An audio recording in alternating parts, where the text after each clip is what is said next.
What's up? I'm Sophia Eris. MAKR Together we are MAKR and Eris, and you're listening to Radio K Local Vibes. vibes. Thank you so much for coming in, and welcome back to the studio. It's been a while. Thanks. It's been like over a decade, right? Yes, it has been over a decade. Oh my God. I bet it feels weird. Goodness. Oh my gosh. So before we dive into your career and what you've been doing lately, we're just going to kind of take it back and learn a little bit about you. Okay. So before you were an artist, DJ and radio personality, you were selling mixtapes in high school, trying to put people onto new music. Yeah. So how did your love for Brown Sugar and Purple Rain bring you to the Twin Cities? Okay. So I watched Brown Sugar and Purple Rain in the same week when I was a junior in high school. And in Brown Sugar, Tay Diggs is A&R. And I'd yet to understand what that was. And I was like, oh my God, that's like what I want to be. And then I watched Purple Rain. And in Purple Rain, the moment when he performs Beautiful Ones and he's like rolling around on the ground, that was like the moment I'm like, I want to be an A&R and I want to find Prince and I'm going to change the world. Like, I'm going to find an artist like that and I'm going to change the world with it. And I found a school here in Minneapolis that was majored in music business called IPR. It gave you could get a production degree or a music business degree. And it was between that or Full Sail in Orlando. And because I watched Prince specifically, of course, I wanted to come to Minneapolis. And so that's what brought me here. Yeah. I knew exactly what I wanted to do at that point. Mm-hmm. So, yeah. I think it's so interesting that Prince was a big push in you coming here. Oh, my gosh. And he was like, the dream came true. It really did. We ended up working with him later in my career, and it was like the biggest honor and blessing ever. Yeah, So, I'm very much excited to learn more about that. Going to Paisley Park, performing, and him just watching you, from above or something. But yeah, it was wild. But as you were pursuing a career in music business, you were also making a number of tracks on the down low. Mm-hmm. And I guess, could you elaborate on your experience being first pulled in front of the mic at the Nomad World Pub? Yeah, that was oh my goodness. Good. You are just great. My first show ever as a solo artist was opening up for Unicus at Nomad. And at the time, I just had one song out on SoundCloud called Rest Your Head Up. And it was produced by Prophets. And he was my first producer ever. He was a huge reason why I am who I am today, because he had the patience to cultivate me to become the artist I am today. And when I got offered that set, we kind of we had a couple other songs we had never released, but we made a little 20-minute set. And at the time, I was working at Cafeteria as a hostess. And so I pulled in 30 people because they were all really excited for me and supportive. So that was my first show ever. And it was opening up for Unicus at Nomad. Yeah. Yeah. So was it a very much intimidating experience because you had never performed? Have you ever imagined yourself, putting yourself in this uncomfortable position? Yeah. And actually before my first set, I was doing open mics at Blue Nile. And because I that's when I was just kind of seeing if I was capable. And I also had kind of gone through an experience where I became very fearless too. And I felt it in my bones that I was but just because of the people around me that were supportive of me, like Prophets, I wanted to see if this was really me. And so I would practice at open mics at Blue Nile at the time, Desdemona was curating them, and it was a live band every Tuesday. And so that's kind of where I got my feet wet in general. And then shortly after is when I did my first set. But yeah, that was something I think you can't really teach anyone. I think you really got to go through experience to get better and better, and just getting over all your filters of fear in general just come with stepping in front and just doing it. And more and more you do it, the more you get used to it. So yeah. And were there any other local artists that were really pushing you to perform? So in this moment, this is before I met Lizzo. This was probably 2010. It's probably a year before I met her, honestly. So at that time, it was just Prophets specifically. And I was close with Christoph Crane at that time too. He was someone I was helping out business-wise because I just graduated from IPR for music business. And so he was my first artist that I was working with on that end with video and promo stuff. And he kind of got me cultivated within the scene. That's where I met Mikey, Idea, and No Bird Sing. And they were all really supportive in that way for me too in different elements. But I think those are the main ones. And Jake Haynes was someone else who was a promoter. He lives in LA now, but he was really a big supporter of me too. So. Yeah, it's good. It's good to know how much these artists from Minneapolis were really wanting you to put yourself out there. Yeah. I'm very grateful for them. Mm-hmm. And growing up as a self-described military brat, you experienced many different homes and influences, moving around. So how has this upbringing shaped you as an artist, particularly in terms of being more open-minded. Yeah, he's actually a military brat too. So he comes from Navy and I come from Air Force. I think being an art, so I've been to 13 schools in my whole life, and I was forced to have to be a new kid all the time and like really adapt and understand myself in ways of like skill. So the way I figured it out early on, like I would be like really good at PE.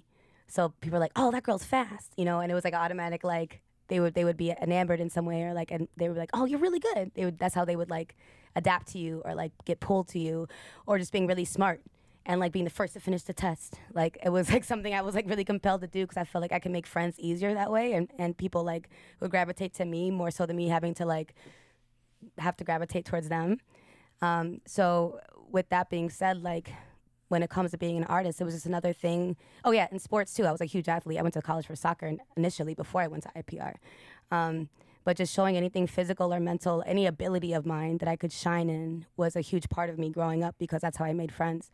So when it comes to artistry, it kind of like, I feel like my physical kind of turned to my mental. I became a more mental athlete. And it was another thing of being new too. And so I really like just tried my best to kind of learn as much as I could because I felt like I was like starting all over again, and in a different kind of skill set. But really kind of taking in everything around you and just trying to be inspired by people around you, and I felt like I just kept the right people around me at the time that were masters in their craft, so I could be the best student I can be and learn from the best at the time. And so I feel like that answered your question. I kind of went around, but yeah. Yeah. That's kind of how it helped, I guess. I just try to stay with the best, Yeah. So. And I remember you mentioning in an interview about, being torn if you wanted to pursue this music business degree or going where the money was at, was what your parents described. Oh yeah, they're like, girls, you got money for soccer. So I did play my freshman year, but I had 3 concussions going in there. So I had to wear this like puffy pad helmet thingy over my head. And so and they're like, if you get one more, you're done. And I was like, what? And it's the physical that I had before I started my freshman year in college for soccer. So I felt like my whole my game, I was really good because I was fast and I was a hustler and I was aggressive. So when I found out that news, it kind of did alter me a bit because I didn't really feel as like I could be that anymore because I could get one more and done kind of situation. And so my parents kind of saw that in me, and they saw I wasn't happy, and they knew exactly that I knew exactly what I wanted to do. So they're like, well, I mean, if she knows exactly what she wants to do, which a lot of kids don't, they get 4-year, 8-year degrees, and they still finish and still aren't using it, or still don't know what they want to do. But for me, they're like, at least you know exactly what you want to do, so we'll support you. So that's when I moved out to Minneapolis. So yeah. Yeah. How has that been for them to see, you just moving to Minneapolis to pursue this degree, and then eventually, find your way to stardom? I worked my butt off because they didn't even believe me. Like they were like, "What's a music business degree?" They're like, "That's not real." Like that's what I'm saying. That's what they were like. Go to where the money is. Like you're getting paid just to do business. But I'm in like, Lord knows where, Ohio. I'm in Urbana, Ohio, which has like no resources for industry whatsoever. And so I knew I had to be around the industry to really get accoladed in it, and melt within it. But I worked so hard in school, and I definitely busted my butt because I felt like I had to prove something to my parents. They took a leap of faith on me, and so I just didn't want to let them down. And that's why I've worked so hard since I've been here. And seeing them, our last tour, we sold out Madison Square Garden 2 nights in a row. And my dad's from New York, and so they came. I had flew them out for that show, and I got to do the opening set and play with Lizzo. So I did 2 shows a night during this tour in arenas. And I got to like everyone makes some noise for my parents, and sold out Madison Square Garden, and my dad was just like, oh my God. So they're so proud. They're so cute too. They're really cute. She has the cutest parents. They're so supportive, and they're just like retired, and they're in Florida. I mean, they still work, but they retired military, but they just like love just coming to the shows. They're actually going to come to the Taste of Minnesota. I just got booked for that, so I'll be playing with like the Wallflowers and Martina McBride or whatever. So I'm gonna fly them up for that show, and they're excited. It's really cool. Yeah. Something to look forward to. Yeah. Yeah, and I believe after you'd graduated, you would promoted music for people. After. Yeah. Yep. I was like, I got really into. I made 3 companies when I was in school because it was super. IPR was such a great place to obviously network because you're with kids around you that are like have the same mindset as you, and they give you all the resources to do things on your own. So like I remember making a promotion company with my friend Laura, and then I made a graphic design company when I started the Photoshop class called Eclectic. That's dope. and then I made Shout another out, like shout out. Eclectic, Shout out and I Eclectic. spelled it with a K because I thought it was cool, like eclectic but eclectic. Yo. Oh, yeah, it was eclectic and epic together. and then I did another promotion company with my friend Soren called Sola, because he was Soren and I was Lauren. Sola Promotions. And then I did, but then towards my last semester, I started doing a Final Cut class. And my teacher, his name was Matthias Sanders. He was the videographer for the Hypnotize video for Biggie and like What's the Scenario with Tribe Called Quest. Dang. And so I got like super sucked in there. So then I started like a video production company called Ocean Petal Productions. And I remember when I made her business card, I thought it would be like super cute to actually get like a flower petal and like laminate it like around the card. So like when you got it, you had an actual like flower petal in the back. But flowers are alive, so like everyone that got that laminated business card had mold on the back eventually because the flower petal would die. Things die. So yeah, Pretty dope, though. That's yeah. dope too. But at that time is when I met Christoph Crane, and so I did a lot of like videos for him, and the first his video Miracle, I did that, I directed that with him, and so Matthias shot it, and that was like a whole experience in itself, and we lost the footage and got it back. It was crazy, but that's when I really got to know Idea actually, because he was a part of helping us get the footage back because the hard drive crashed. It was crazy. Yeah. But yeah, that was like after that. That's when I kind of started making music of my own, and that's kind of when I just started promoting myself and the groups I was in. And so, like with the Chalice, I did all the graphics for that and the videos, and we had like little like we called it the sip of the week, and so we did these little vlogs once a week, and I would just edit those in my little iMovie. So yeah. Yeah. It all just kind of became internal. Is this the same person that had described as a ship going down? You know, I believe you mentioned a professor. Oh, or yeah. something? So that was a teacher. That was one of my first classes that I had in IPR. It was called Enter the Dragon. Yeah. His name was Scooter. And it's kind of just a general like introduction of the music business. And so this is in 2008 when I started IPR. And that's when the internet was stealing, everything. And so like my first day, he's like, we're going down. He's like, the business is going down like the Titanic, but the industry's booming. And he's like, and this is when you say yes to everything.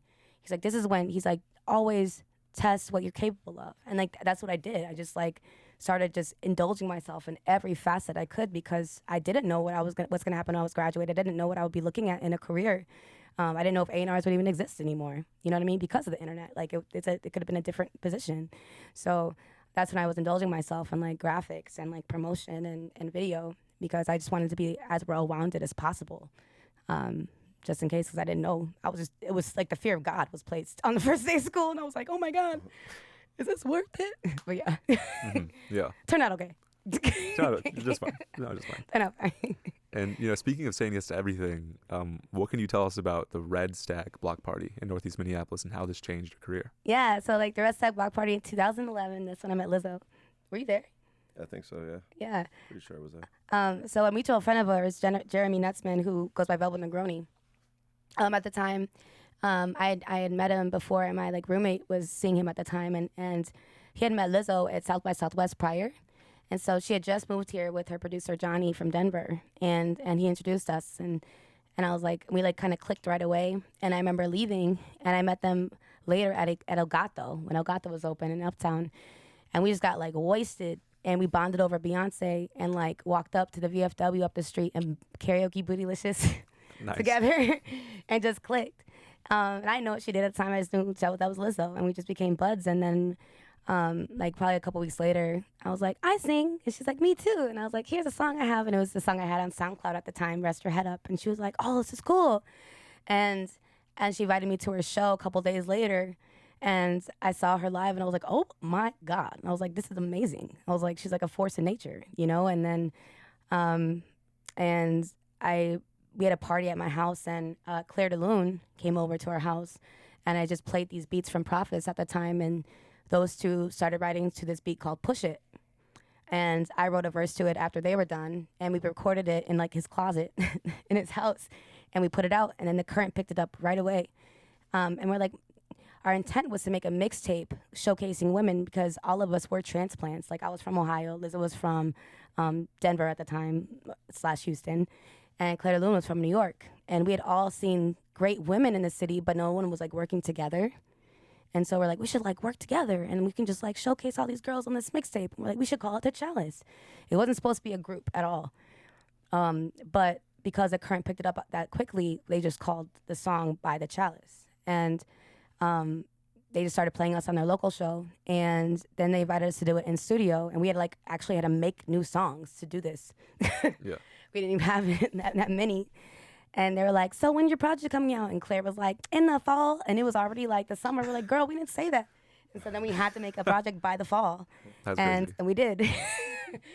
And we just used our resources. Like we got beats from Big Cats, we got beats from Prophets, we got beats from 2% Muck, Johnny Lewis, and just like threw it together and we made it.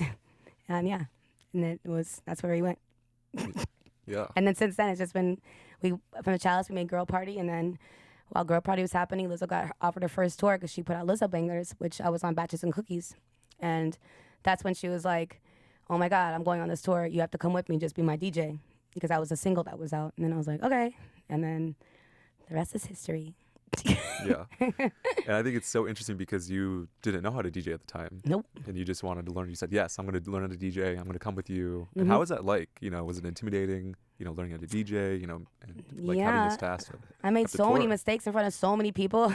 I mean, at first, like, because the first tour I was just like doing the space bar thing, but then like, when we saved up for my controller and we got bigger, like she would just like throw me in festivals and just have me do like these little like 5 to 10 minute opening sets and before she came out, and I had to like I failed and I learned very quickly, and I was definitely, and I feel like that was kind of the testament of like my career. I was just had to grow quickly. Like with The Chalice, I'd never been in an actual studio before ever.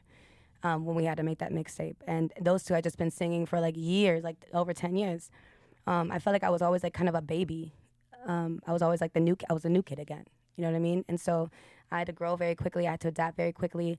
I was like bad at first for sure. And I just kept kicking myself and just trying and getting better until I wasn't bad anymore.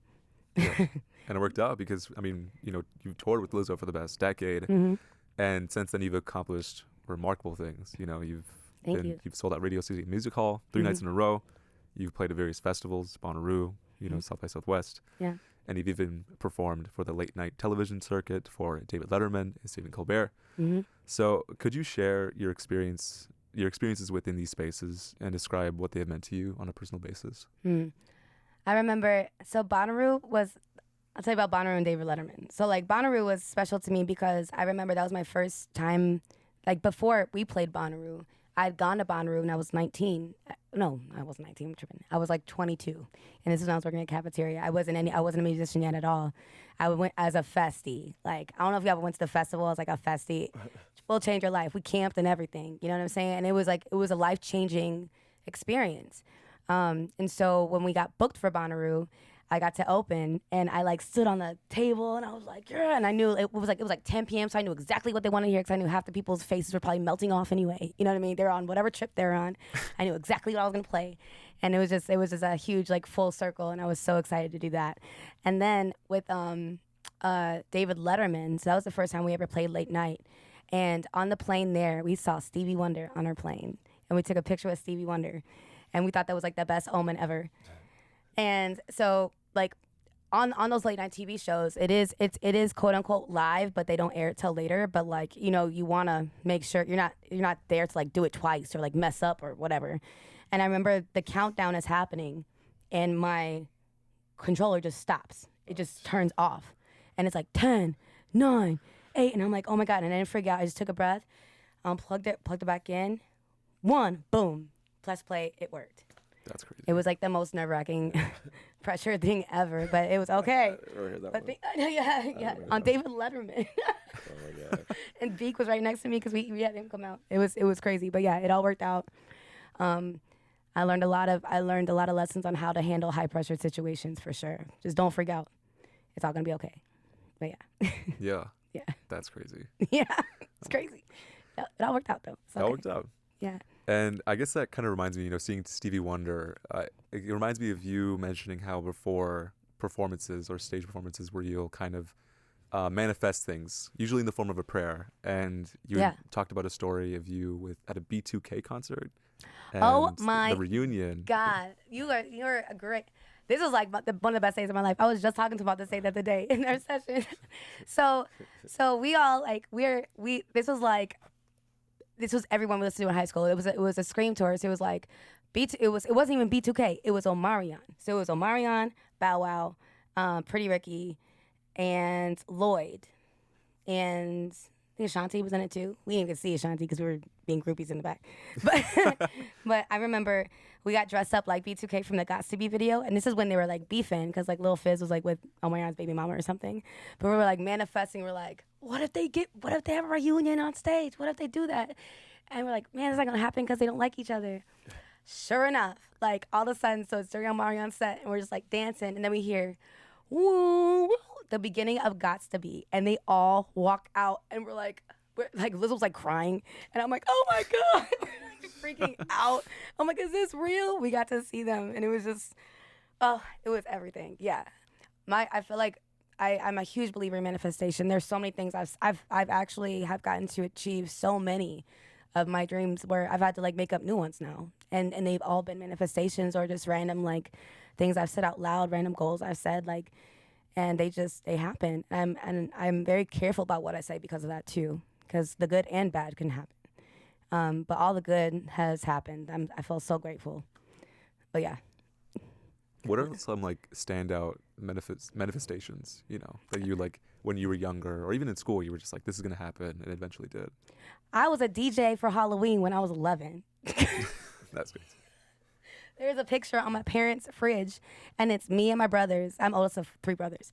One of them's like a G.I. Joe, the other one's like a vampire, the other one's whatever, and it's like me, and I have this like little jean bucket hat and these like blue glasses and these black corduroy overalls with like this blue shirt, and I'm a DJ for Halloween. Like that was. Do you have like headphones around you? I didn't even have headphones. I should have.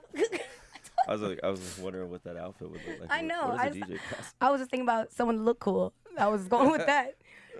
Even to remember Pick to Click, like back in the day, the city pages. So I remember when we first started Chalice, I was like, we're gonna get Pick to Click, we're gonna be like front page, and we're gonna be like this. And that's literally what Lizzo was doing on the front page. She was like this. It was, and she realized it later. She's like, you literally said this was gonna happen. And so it's like those are just little things, you know what I mean? And I do think that Lizzo changed the world, and that's something I said off the bat. I was like, I'm gonna be Tay Diggs, and I'm gonna find a prince that's gonna change the world, and I do think she shifted it, and I did get to find her. So, and I wasn't an AR, but I was her DJ, and I got to be on that journey, and it was amazing. It's amazing, and I'm so proud of her. And she's a huge manifestor too, and she's gotten to accomplish so many things she's wanted to as well. And so it's been like a really fun journey, just with having a friend that loves to manifest as much as you do. So yeah. Yeah. And I guess on the topic of really big milestones, early in your career, you were invited to Paisley Park, to perform and collaborate with Prince on a song. So how was that? It was Easter Sunday, 2013, and it was during the Chalice, and we got featured in this documentary on the news. They were doing a feature on Minnesota music, and so it was like us and like Harmar and Doomtree, and Prince was involved in it too. And that's when he saw us, and he hit us up in our email. He's like, hey, Prince wants to work with you. Will you come to Paisley Park on Easter? And we're like, yeah. And so like I remember we were supposed to be there at 7, and we got there like early just to be professional. And we pull up to the gate. It's like 6:45, and we're at the gate, and they go, the gate will open at 7. And we're like, oh my God. So you pull in, and it's a guy named Josh that's there, and Prince wasn't even there at the time. But Josh was there, and he let us in, and we're in one of the studios in there, and it's just huge, and everything's purple. The trash can was purple. It was like there was like purple scissors. It was just purple, and he's like, all right, so this is a song that he did with Third Eyed Girl, and it was called Boy Trouble. And so he played us the song, and he goes, we want you guys to make this your own. So the hook would be kept from them, but we each got to make a 16. And so the whole time, like, and we're not allowed to use our phone. We're not allowed to drink. We're not allowed to smoke. We're not allowed to do anything. You can't cuss either. It's like being like in a purple church, you know? And so there's no way to handle your anxiety whatsoever. so I remember like Lizzo does hers first, and then Claire does hers, and I'm last. And the whole time while this is happening, there's like a little office phone in the studio that's like ringing as we're laying these verses down. And Josh like picks it up and he's like, "Hello? No, not yet." Click. "Hello? Yeah, they're almost done." Click. And then when I get done with my verse, he picks it up. He's like, "Hello? Yeah, they just got done. You want to hear it?" And he puts the phone up to the monitors, plays it, and he's like, "You like it? Cool. See you soon." And we're like, "Is that him? Is that him?" And he's like, "Yep." And we're like, "Do we get to meet him?" He's like, "Nope." And we're like, "When do we get to meet him?" He's like, "One day." And so we actually didn't. So he ended up keeping me and Lizzo's verses. And so that song is called Boy Trouble. It's on the Spectrum Election album from Third Eye Girl. But we didn't get to actually meet him until 3 years later when we were in Girl Party, and he asked Girl Party to play Paisley. And I'm actually the only one that got to actually like meet him. Like I was helping Blowtorch with her crates, her vinyl. And I just like I had this big box, I put it on the stage, and I turned around and he was just there. Like he appeared, like everyone says. He just appeared. And I was like, "Oh my God." And I'm like, "Hello." I was like, "I'm Sophia. Thank you so much for having us." And he's like, "Thank you, Sophia. I'm really glad you guys got to come." And he shook my hand. And I just like kept it short and cute. I didn't want to, because Lord knows, I was just like beaming, you know what I mean? And I just kept it cute. And I just like walked away. And then we were sound checking, and he asked us to play 2.5 hours, and we didn't have that much music to play. And so we let Blowtorch like DJ for like 40 minutes, and then we also did our individual songs. And so I did Rest Your Head Up, my first song I ever made, in the sound check. And when I was done, he was like, or some security guy, when I was done sound checking with that song specifically, he's like, "Everyone stop." He's like, "He wants you to play that song again." And I was like, "What?" They're like, "You, do that again." And so I sound checked again with that song. And then afterwards, we go upstairs, and he comes in, and he goes like, "Prince wants to know if he can play with you guys during your set." And we're like, "Yeah."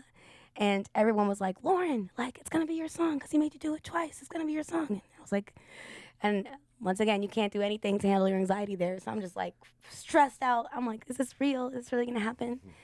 And so we start our set, and Finding Nemo is playing behind us the entire time. He has it projected on the wall right behind us. So you see these like little girls rapping, just jumping up and down, doing the most, with Finding Nemo playing, like sharks eating her head and stuff. And I see his like white guitar on stage right, and I'm just like looking at it, and the show's going, and he still hasn't came up, and then I start my song, and he never came out. And everyone, like, after I've just heard people in the industry just tell stories like this of just like the juke, you know what I mean? But ultimately, though, I feel like I have like a lot of light in me, because I feel like he heard me and he knew me, and I'd like to think he liked my song. So yeah. Yeah. That's crazy to be even recognized in any way by Prince. Yeah. It's a crazy accomplishment. Yeah. Thank you. Yeah. And as an artist who has spent the longest time in Minneapolis, you're proud to call it your home. Mm-hmm. And does being rooted in Minneapolis carry any significance or recognition within the music industry? I feel like now, I mean, I don't know. I loved claiming Minneapolis when I'm on tour. I loved saying I'm from here, because it is the longest place I've ever lived. Like, I've been here now for 15 years, or a little over that now, I guess. But yeah, I feel like it's about to more. I'll put it that way. I think when people hear Minneapolis, they automatically think of Prince. It's like the first go-to, or Rhymesayers, Atmosphere. But I feel like now it's going to ring a lot more bells with a lot of other artists here. And I think that's what's compelled me to stay here, because I feel like my purpose is to help uplift this community, because it's given me so much. And so that's why I've chosen to be here and reside here, because I feel like just with my experience and my journey, I have a lot to give. And I want to see a lot of people here succeed too. So I like pulling people up instead of reaching up. So yeah. Yeah. Mm-hmm. Is there anybody in particular that you've been working with closely? You know, trying to bring them in, kind of taking them under your wing a little bit. Yeah. I mean, he's not under my wing, but this is like my collaborator, MAKR, and I'm really excited for our project. Yeah, there's a couple of people. Yeah. Big Kia. Jackie. Baby Show. Baby Shell. And these are all people actually, like, so within this month of March, we're going to be dropping collaborations once a week, leading up to our album, Me Too, which is MAKR and Eris too. Which will be April 19th. That's when it drops. But we're just rolling it out with just collaborations and one-offs that we've gotten to do with the talented people that we really believe in. Not just, it's more than their talent, it's who they are. You know, they've impressed us in ways that we believe and feel proud to cultivate and lift. Yeah. So I'm excited for you guys. So we're dropping, I don't know when this is gonna air, but the first one's Big Key, it's called Big Bag. The next one will be with Jackie, it's called Quicksand. Another one is The Res with Baby Shell. Baby Show, yeah. Another one's J Plaza, Mood I'm In. So yeah, we're excited for that. Yeah. You know, and further into your career, you were offered the opportunity to co-host Go 95.3's morning show after creating a series of mixes for the Friday Ladies Night. So how did this, I guess, how did you navigate the transition into radio? And what were its most, like, memorable highlights? This all happened because, remember Barb Abney? I don't know if you know. Okay. So Barb Abney worked for The Current, and she was a huge advocate for Chalice and Girl Party. She was our biggest cheerleader. So when I started DJing, like, this was a manifestation. I was like, I should be on radio, because to me, that's like the ultimate, like, end point is being on the radio.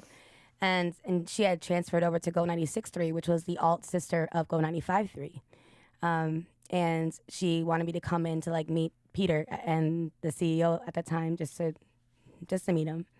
And they immediately, like, interviewed me, and they're like, you should be our mixer, like, because they just started. And they're like, how'd you feel about making a mix every Friday and just live hosting it? And so I did that for probably like 4 months, but I would have to come in every Friday to, like, live host it. And they loved my voice. And I talk really fast when I get excited, so it was like a whole other, like, training of how to make sure I articulate clearly and efficiently and within 30 seconds. You know what I mean? But yeah, so at the time, Augie hadn't been there yet, and they just moved Augie up here from New Mexico, and they were trying to acclimate him to the local scene, and so they threw me in with them on the night show. But it was just Augie 5000 at night. My name wasn't involved at all, but I was his co-host, basically. That was me learning how to be a stronger presence, and I was also acclimating him to the local scene as well.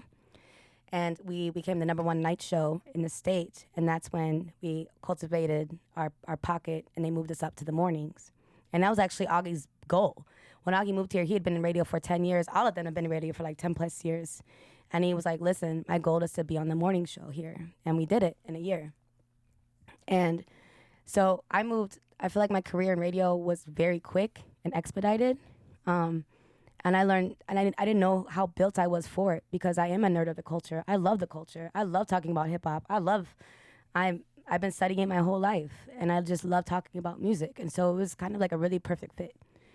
And I didn't have to, like, do live mixes anymore, which is nice, because those things were hard. Like, they got hard for me, because I would be on the road, and I'd be like be in the bathtub, like, since I wasn't waking up the girl I had a room with. Like, we would have to share a hotel room in the beginning of tour with, like, we were paired up. So to not wake whoever up I was rooming with, I would, like, be in the bathtub doing mixes with my controller on my lap. It's called work. Let's work. And yeah, and when we started the morning show, and I would do the show from the road. And I had an iPad with an app on it that put me in the board with Augie in the morning. And so wherever we were around the world, I would be waking up sometimes 4 a.m., sometimes 3 a.m., and just to be live on air by 6 here. So it was wild. It was definitely like, it was an experience. I'm actually looking back, I can't believe I did that sometimes. But yeah, Yeah. I'll do like 4 shows a day. But it was, yeah, I'm proud of myself for doing that. And I would totally get back into radio one day if the opportunity presented itself. I would love it. Yeah. Yeah. How is it like, being moved into the morning show, having to compete against, Dave Ryan and all those other big KDWB. Yeah. Yeah, it's a whole other beast, man. Like, it's so competitive. And just like the meetings we have to sit in and just like hearing how they thought, and because radio is funded, like in that radio specifically, you're funded by advertisers. And so advertisers will only put the money in based off what you rank. And so we would get bonuses based off what we rank and stuff. But yeah, David Ryan was our biggest competitor, and we would have to go up against him. And I thought we did well for ourselves. But yeah, it's a whole different beast. The thing I love about Go Radio though is that the way that they approached their playlist was very different from anyone because they weren't owned by Clear Channel, they weren't owned by iHeart, they were owned by the Potlats, so they're actually independent. So it was a huge freedom of playlists. So they actually curate their playlist from Spotify, not iHeart, and we had so much freedom in customizing it wherever based off the dialogue or like the topic matter we had that day. But other stations, no, you can't do that. And that's something I actually learned, like, from Peter and Bonix. They were like, Bonix got fired from a station in Portland for playing a local artist. And that's why we got him. So so I feel very, like, blessed that I got to experience radio in that way and not having to just be strict and, like, you know what I mean? That would just suck. I probably wouldn't even did it. So, yeah. And before the show, we were even talking about the opportunities that you had during that time when you were in radio, and one of which was this phone interview with Mariah Carey. Yeah. How was that? It was amazing. It almost didn't happen because I didn't care about Mariah. And at the time, we weren't, because it was when the night show, we had to go live on air from 9 to midnight. So our boss came in, like, towards the end of our show, like, yo, do you want to interview Mariah Carey? We have to be here at 6 a.m. And I'll be like, I don't even care. I don't want to do it. I'm like, I will come here by myself. I will figure it out. I'm going to do it. And he's like, fine. But I got to do the whole interview. But we weren't allowed to talk about anything but her single at the time. But in the end, I had her give me a drop. So I have a Mariah Carey drop. Yeah. So it was amazing. I got to do Chili from TLC, Nipsey. Mac Miller was my first drop ever. Wow. He was so nice and so kind. Just thinking back about that. And you said you saw the Killer Mike one. It was a lot. It was really fun. Yeah. I feel like not enough people give those 2000 heavy hitters their flowers enough. With T-Pain, I was also watching a review and somebody was like, why do you care about T-Pain? It's like, it's T-Pain, right? He's amazing. It's yeah. Oh my He's an God. amazing composer, songwriter. Dude. Amazing voice. They're tripping. Producer. T-Pain's everything. I love T-Pain. Yeah. Yeah. Changed the game. He sure did. Exactly. They're just haters. You hate T-Pain, we're not going to be friends. I already know. I already know. And having done, so much throughout your career, how do you balance your time with the seemingly overwhelming demands of being an established artist, performer, and DJ? I kind of just follow what I'm inspired by and what opportunities are given to me. I will always make music regardless if anybody hears it or not. And I will always make sure. I feel like my career has been cultivated around me staying free and in control of my art. So we were just talking about this the other day, actually. I don't want to be told what to do artistically ever. So being a DJ and being able to do radio, that got to fund my career. You know what I'm saying? And I love the fact that I get to DJ. I love being able to do parties and, like, staying in tune with the culture and understanding, like, what is happening and people around me. And, like, throwing parties is a great way to meet new people, and building your audience that will ultimately transcend into your music when you put it out. So it's a perfect little trifecta. And when I was on the radio, I got to play my songs on air. So it worked. But yeah, it balances. The balance is perfect to me. Yeah. Yeah, that's really cool that you were able to find, a career path that let you do all these things at once. Mm-hmm. Yeah. And reflecting on your career, thus far, what advice would you give to aspiring artists seeking to establish themselves within the music industry? So stay true. And do what you can to maintain your authenticity. I'm actually teaching a class right now that I got to make the curriculum for. It's like a general, like, intro to music. It's an after school program. It's called the ABCs of Artistry.